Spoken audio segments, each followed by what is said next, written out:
The gentlemen that are doing our demo today, we're very, very lucky to have both of them here.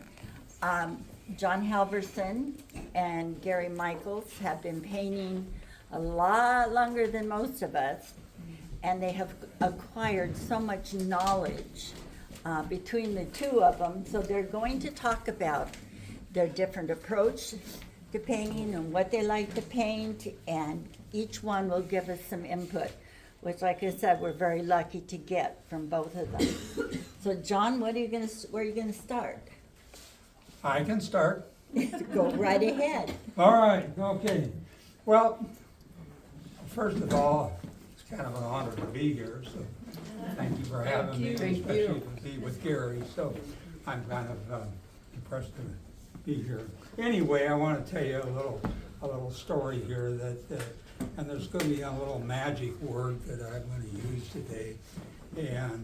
But that little magic word came from a little movie that I have watched, and this little movie happened to be with a little girl who would ask a writer, how do I become a writer? What do I need to do to be a successful writer?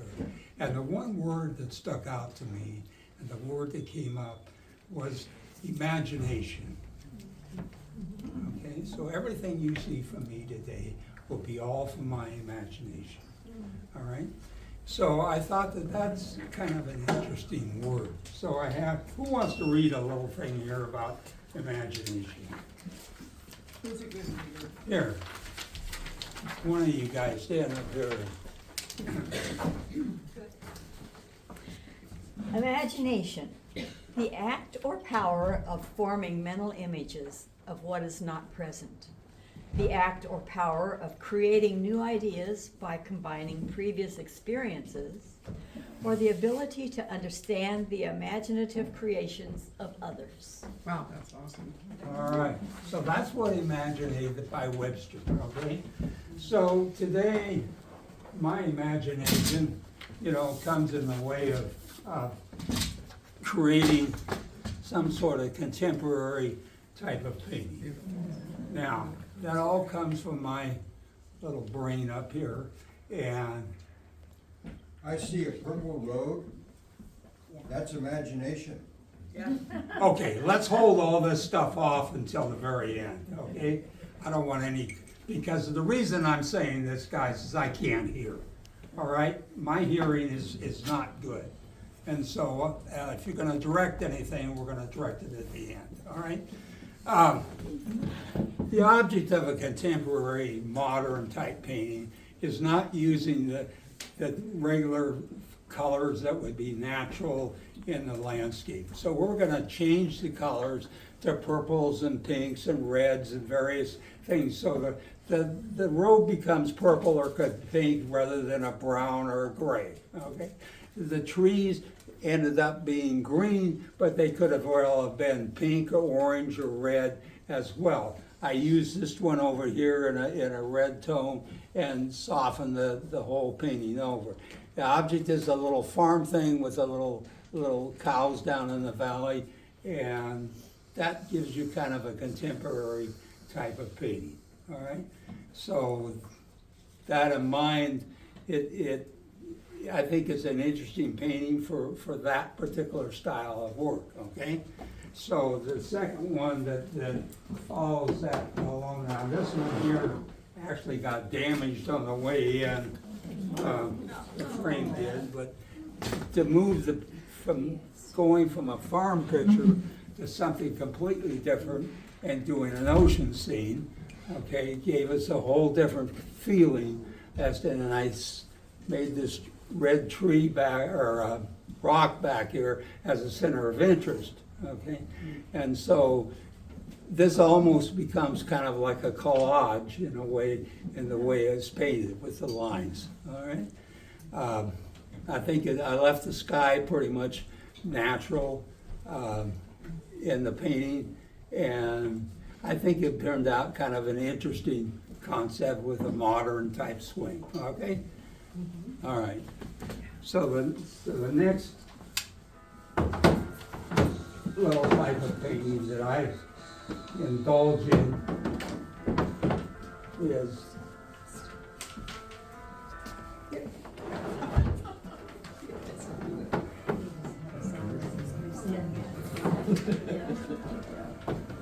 I like to do, and we get into more abstraction type of work, and this kind of work appeals to a certain amount of people. It's completely different than the modern type of work, and this has more conceptual type lines, and when I say conceptual type lines, they're more straight or angled lines rather than soft and rounded lines like in a landscape that would be. So this type of thing now, in order to create the interest in this picture, I used the squiggly little lines around there to create more interest in the picture along with the circles, okay? Again, this is comes out of my little brain and doesn't necessarily, if you like that kind of work, then that may appeal to you, okay? Color-wise and color choices are just personal, okay? How you arrive at this kind of thing is just by using straight lines with a ruler of 45, whatever kind of thing you want to do. You can make these kind of lines work for you, okay? So that's a type of, one type of abstract that's you may or may not like. The second type of abstract has to do more with softer lines. Color-wise, they can be changed. And again, here again is a soft, more rounded, softer lines, and so they become more organic lines rather than conceptual lines. There are some conceptual lines in there along with both, all right? So you kind of change the flow of the artwork by changing whether they're soft or straight lines or hard lines, okay? So everybody sees something, of course, a little bit different in abstracts, and it's just, I have lots of different abstracts. I'm just trying to pick out something that shows 3 or 4 different types of things for this demo, okay? So the next thing that I wanted to show is a pair. Now this pair, let me need you for a second, is a completely different type of, yeah, take that over there. This is a, let's see if we can get, maybe put them together. Yep, stand on the other side. Yeah, here, Go ahead and put it or right there and I'll. whatever way you want. Anyway, this is, what I did was, this is a watercolor type of thing. So all you guys that are out, this happens to be some acrylic that is thinned down. It has a mixed medium type. I have some pen and ink work in there along with the soft colors, the flow, so it becomes more organic in the way that these pictures were put together. I like the little pair idea. It creates a little bit of interest on the wall with 2 of them, as opposed to a duplicate would be split right down the middle. Okay, these are 2 different paintings, but they're exactly the same coloring and the same flow. All right, so I made a pair out of them. All right, kind of interesting in their own way. So all of you guys that are in watercolor and want to do something a little bit different, you can thin all this stuff down and have some fun by putting some paint on there, and there's all kinds of things. Even like Bonnie said last week, you need to experiment with your artwork. By experimenting a little bit more, you're gonna come up with some new things, okay? More of an exciting, I think, anyway. So, all right, you got that one? All right, let's go. The next little thing that I like to do from time to time, let me have that. and then the next one on top, or the bottom and down, is just to do a little bit of collage work. Whoops, it's gonna turn the same. Now, collage can be all kinds of different things in collage. So here's a little thing that with kind of a abstract type of work, but I threw some collage on the bottom. All right, so you can have some fun. I mean, you can do a lot of different, here's a little painting here in collage that's just a flower thing. And so you can have a lot of fun with doing collage work. So that's something that I kind of enjoy doing. Beautiful. So if anybody likes to play with flowers, and remember, collage can be anything. It can be anything you want to glue onto this thing, and you can have a lot of fun. I've done collage from just scrap stuff to stuff I've collected. If you're really into collage, you got a whole room full of junk. Okay, so you really have, I have several great big bags of stuff, and you know, every once in a while I get bored with something, and so I decide, hey, this would be kind of fun. Let's do a collage, you know, and so I'll work on a collage for a week or whatever it takes, and have some fun with it. Okay, so that basically is probably about the three things that I like to cover. I do like to do some realism, but you know, Gary's going to talk about realism with you today, so I'm not going to talk anything about realism. So, but that's kind of the stuff that I like to do, and it's kind of fun. And I encourage all of you to step up and try some new things, okay? Because you know, like Bonnie said last, you know, experimenting and learning. I sat on the table the other day and I got all kinds of different little tools out, and I tried to do some different experiments of things. Some turned out really good, some turned out absolutely terrible. But let me tell you something, that's how you learn. You learn from your mistakes. So get in there and take your art room and use your imagination and try to do something that's fun. All right, Sarah? Well, I just was, you know, because it seems like you make a lot of paintings. I wondered how many paintings and pieces like this do you think you would usually make in a month? How many paintings? Yeah, that you might make in a month, and some of them you like and some you don't like. Oh, I don't know. It's really hard to say. Depends on what you're doing now. Yeah, exactly. I mean, you know, some paintings, you know, some paintings really come together quick. I mean, you can do a painting and you can sit down and that painting will come out within an hour or two, and you've developed really a nice painting. The other time you sit there and you'll struggle, and I've sat and struggled for weeks on a painting because it doesn't look right, I don't like it, something's wrong, you know, balance is off, perspective is off. I mean, you have all kinds of things, and you're going back and you're working on this thing. Sometimes I just plain give up and paint over the painting, okay? I just easier to get rid of the painting and stop struggling, and because it's never gonna come out, okay? And sometimes it does, you know, so. One of my problems trying to do a valley or something, A little louder down. a little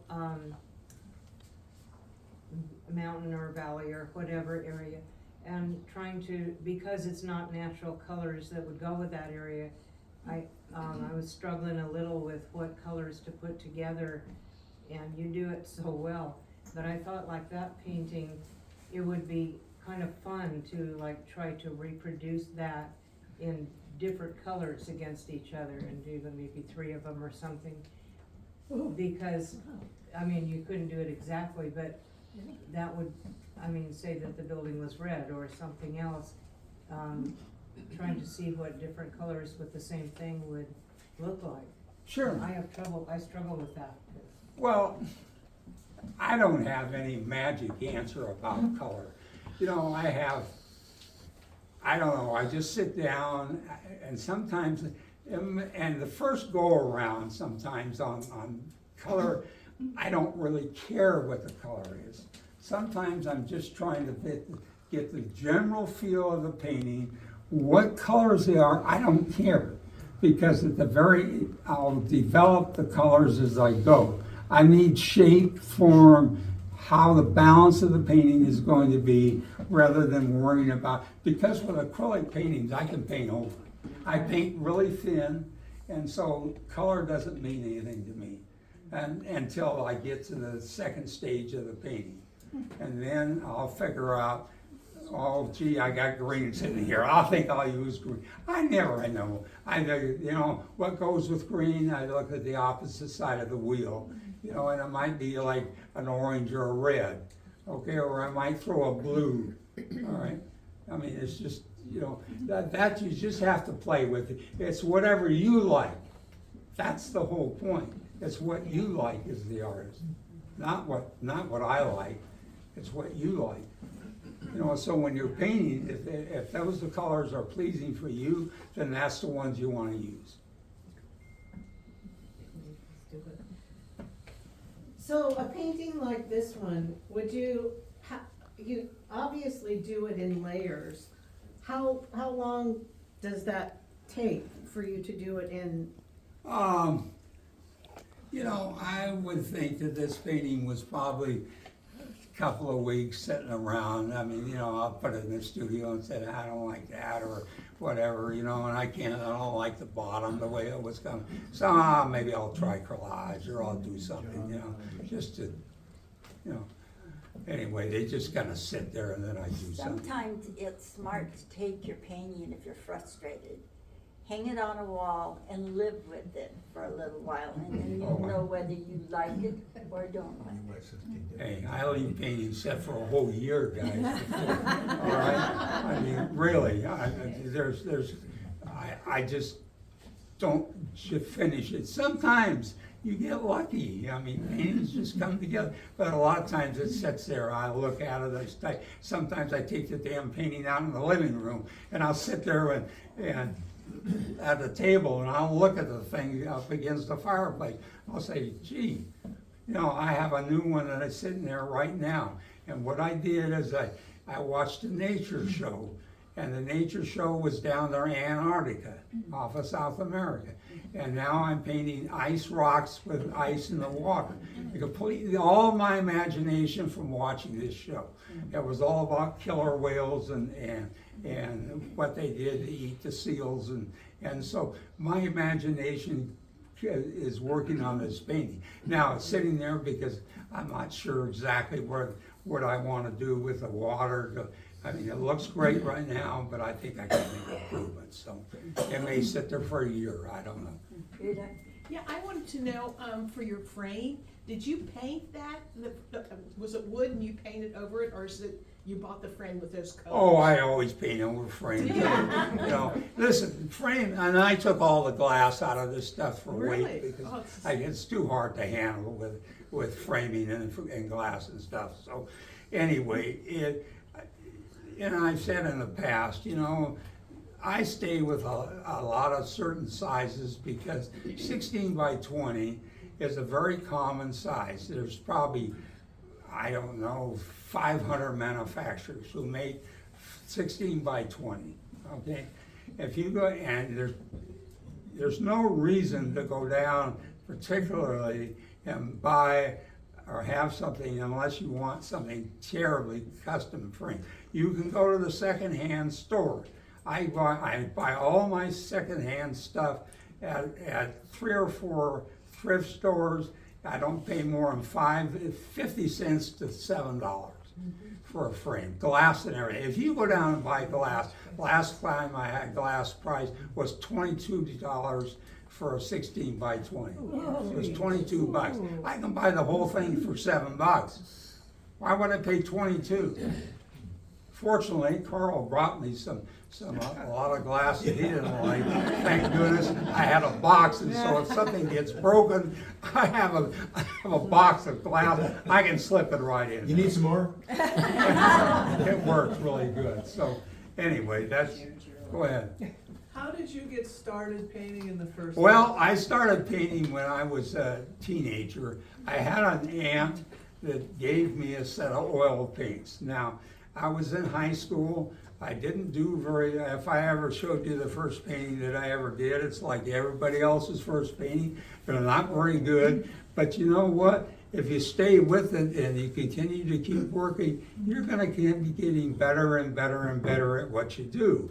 And so I'm not anywhere a Picasso or anything, but Maybe you you are. improve your, and, work as you go along, so I think when I first started, yeah, they were pretty good, but I kind of look back on some of those, and I do have some pictures of those, and I think they're kind of interesting to look at, Can I borrow the collage for the Clackamas Town Center display? Yeah, I don't care. Okay, I'll take it home with me today, and I'll have it until Yeah. probably June. That's fine. I Great, don't care. thanks. Okay, Do you pencil in your designs before you apply paint? sometimes I do. Now, a lot of times I don't, but it just kind of depends. Most of the time, every once in a while, and I have a whole thing of book of sketches that I make, and I may sit at a table and make a little tiny sketch of an abstract or an idea that comes to mind, okay? and I'll sketch something. Now, if I throw those, sometimes if I start a painting, sometimes I'll outline something with a little thin coat of either black or something, a dark brown or dark blue or something. I'll kind of get an idea of what I want. A lot of times, sometimes I don't. If it's an abstract thing, sometimes it just flows, okay? So it just depends on what I'm doing at that particular moment when I sit down to paint. Sometimes, like I said, sometimes it just depends on the mood you're in and how you want to do it, so. Any other questions? All right, we're gonna let Gary get up here and, Gary. All right. Well, I started drawing when I was just a little tyke. My dad liked to draw, was pretty talented. He never had to encourage me because I just drew incessantly. I drew every spare minute I had during class at school or later. But those were always in pencil or crayon, and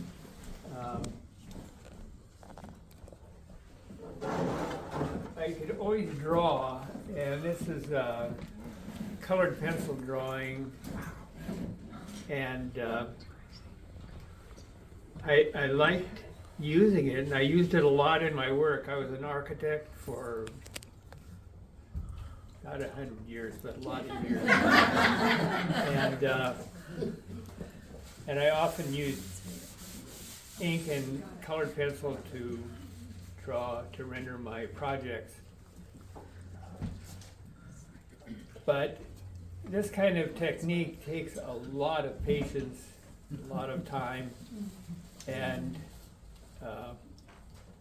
so after I did a number of these colored pencil drawings, I discovered pastel, and boy, that was a breakthrough for me.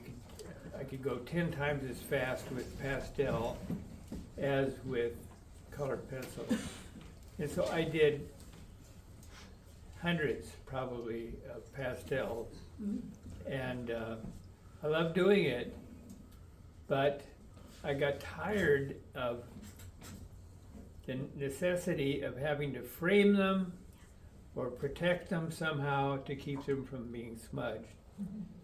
So then I started doing acrylic paintings, and I actually spent about a year just doing oil paintings. But the acrylic paintings are what I'm doing now mostly, and back up a little bit. As an architect, I was always interested in in painting, drawing, architecture, and this happens to be the Bamberg City Hall in Germany. And I've always been interested in showing where the light is coming from, emphasizing shadows and contrast, and also focal point is a very important thing. Now in this painting you can see focal point must be this little arch through the Bamberg City Hall. But the shadows of the overhangs, and you can see that the light is coming from over here. This happens to be an oil pastel, and I fooled around with oil pastels for a while.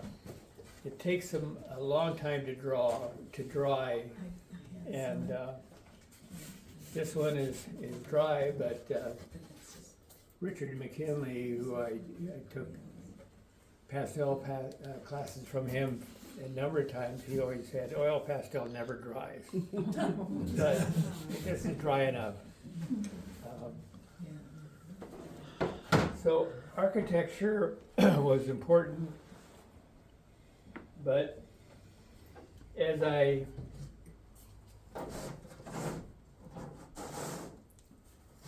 did more and more paintings, I spent time just looking around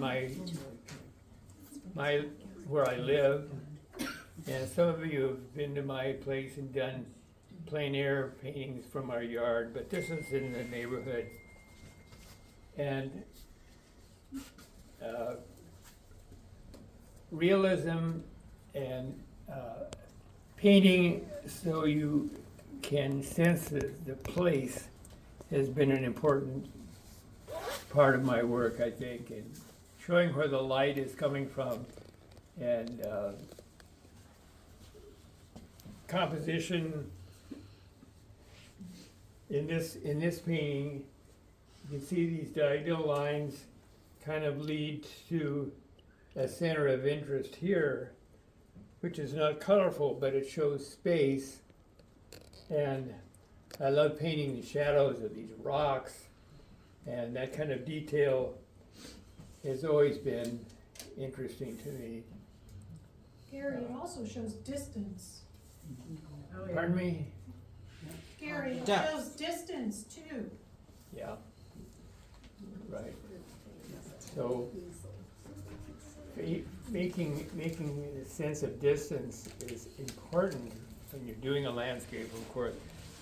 And so these hills in the distance are necessarily much lighter than things closer.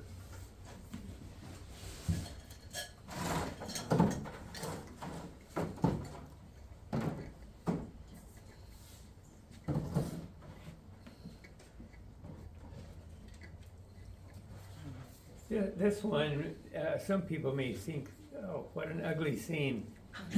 But I was fascinated by the shadows and the light coming down this little hill here, and the sense of distance out here. But the light hitting the tops of some of these rocks and this dark area here was an important part of the composition. So this actually is one of my more favorite paintings, and I've done hundreds of paintings. I've got hundreds of them at home. Is that a place So- in Oregon City? Pardon me? Is that a place in Oregon, a park in Oregon City, what you drew from? Because there's a park that has the same landscape and same tree up on the hill. Could be. I usually paint from photographs. I spend a lot of time looking through the camera and taking a number of different photos, and I really spend a lot of time composing the painting with the camera. And I do like painting plein air. It's challenging and you have to work fast. But mostly I enjoy painting in this comfort in my studio, and it's raining outside, and cold, and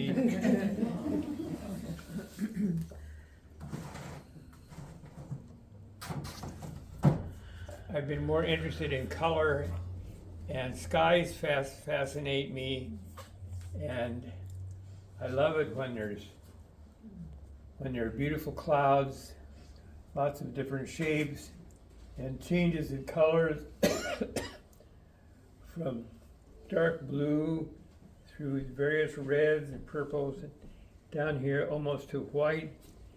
And the contrast of a little bit of landscape in front, which gives it a sense of space, I think, and I like that kind of contrast.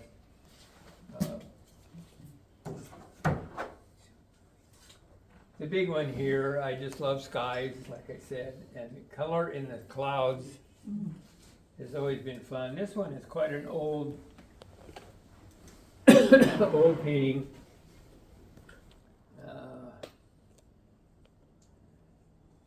That's an acrylic from about 20 years ago. This one is one that I've done fairly recently, and this is acrylic. What appealed to me was the contrast between these dark shapes in the foreground and these beautiful snow-capped mountains, and especially the little bit of light coming through here and over here, which I think makes it a lot more interesting. I love to paint mountains and skies, and so I've done quite a few mountains and skies.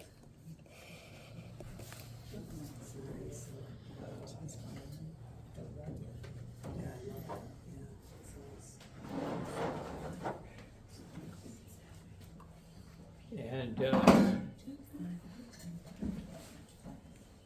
like some of these young fellows like John, I tried to be a little adventurous.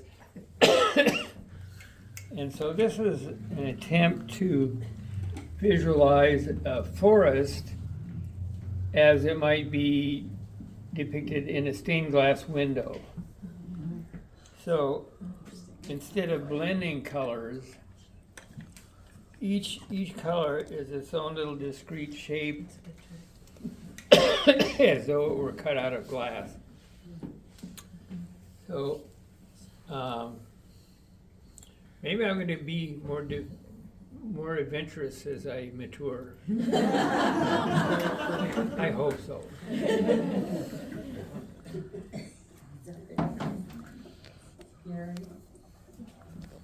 Someone have a question? Or yeah. You can't see that big one from back here. Could we see that? The big one against the wall there? This one? Yeah. He's in front of it from here. Yeah, we could put it up here. Good idea. So that's got a little bit of the ocean down here, which forms sort of the foundation of this composition. But the beautiful part of these billowing clouds, the change color, and clouds and Painting like that makes me feel like I could fly to heaven. Yeah. I'm just looking at it. It's so pretty. What kind of brush do you use on the clouds to get their fluffiness? I hardly pay any attention to brushes. But this would be a pretty big brush. And even when I'm doing things with architecture and requiring fine detail, I still use a fairly big brush. I just use the edges or the tips. And I don't think I bought a brush in 30 years. Is that pastel? What's else? Yeah, it looks like he's used some dry brushing and scubbling to get some of the soft effects. So Hey, excuse me. So that's acrylic? It is. That's acrylic? Yeah. And so what do you use if you're not using brushes? When you use brushes, he just doesn't buy new ones. Oh. Well, he doesn't, you know, when do you feel that after many years of painting that you're more intuitive about what to grab and you don't go in your head, I need a filbert, you just go grab a brush and you can make most brushes do what you want them to anymore? Yeah, I let them sort of dry out to do these soft edges. Yeah. I should say, usually whatever I'm painting, I try to start with the dark, the dark shapes first.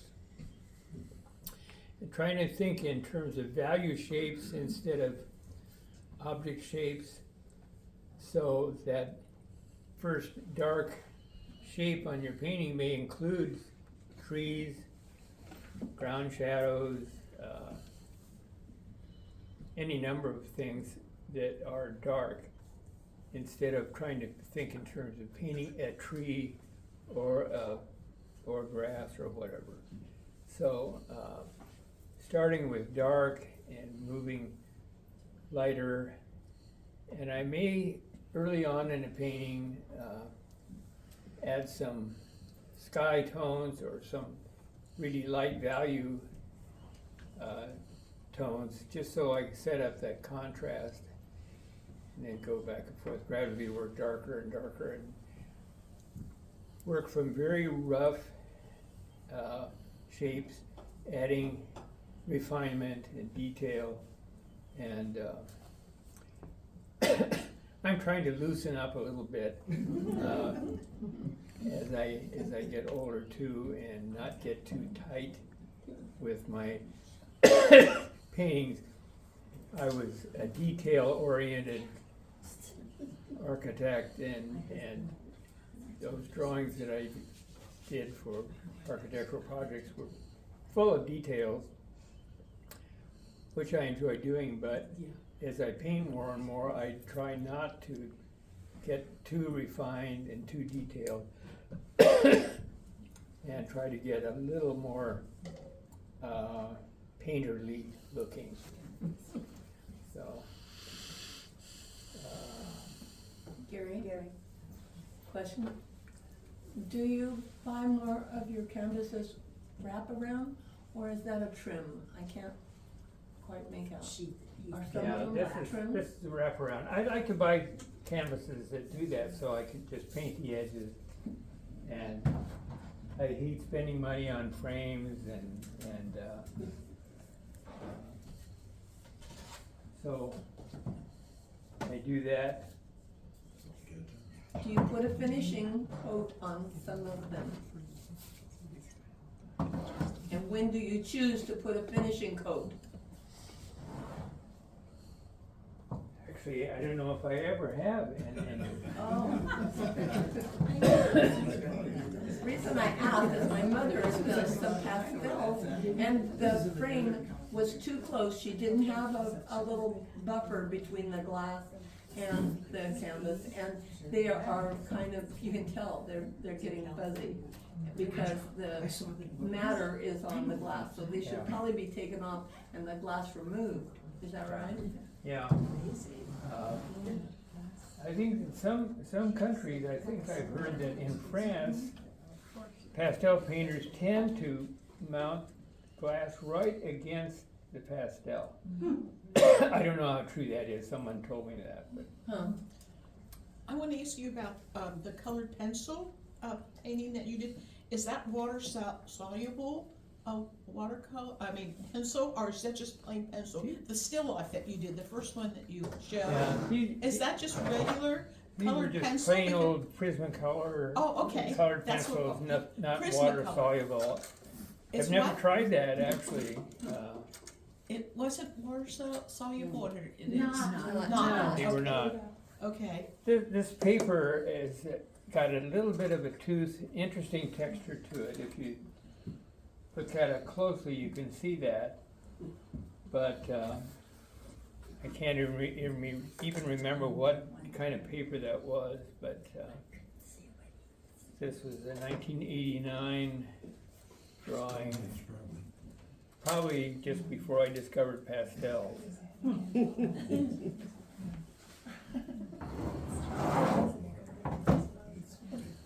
Have you ever, Gary, have you ever tried that technique where you make the whole canvas covered with gold and then work colors on top of that? I've been trying to. I painted on black canvases, I painted on canvases that I Primed. colored like red or green or something, and then painted over that. But did you say gold? Or? Yeah, I've seen that demonstrated a few times. Never tried that, no. Yeah. One of my neighbors was a high school art teacher. In fact, Paul Boggs was one of the students. He's my neighbor, and he showed me his studio not long ago. And part of his instruction was showing the grades working from a gold canvas on. And it was very impactful to have that undercolor. Yeah. Any other questions? Sure. Your abstract, what medium is that? The forest? The one that looks like stained glass? Yeah. Question about this? Yeah, is that pastel or what is that? What is that? Yeah, that is pastel. It's pastel, okay.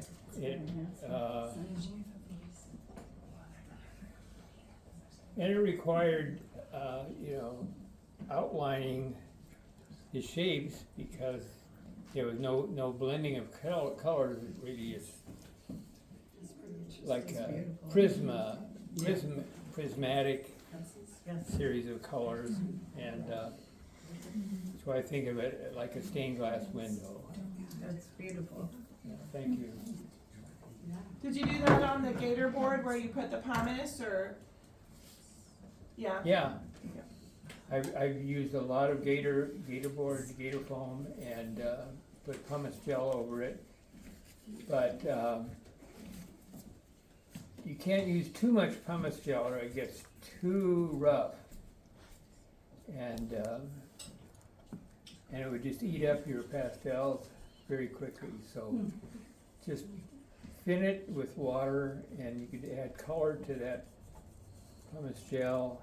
That's what I usually did. So I start with a warm colored textured surface, and when I put first I put gesso over it, and then I paint the texture, and I use little crisscross strokes over the whole thing, so I don't have a bunch of textured lines going that might distract. So I did that for quite a few years. Well, it's much more affordable than the paper, the sandy paper that you can buy for pastels. Your method is much more affordable than that. Those pads of paper that have that sandy texture are so expensive. Yeah, and probably, I think the gator board's probably more durable than the paper too. I like it because it is so flat. It doesn't work like foam core or something. And you can cut it with a mat knife, and it's lightweight, smooth. So I used a lot of that stuff. I buy it in 4x8 sheets sometimes to cut them into smaller pieces, just to get them home. Okay, any more? Keep painting. Hey! Have a lot of fun.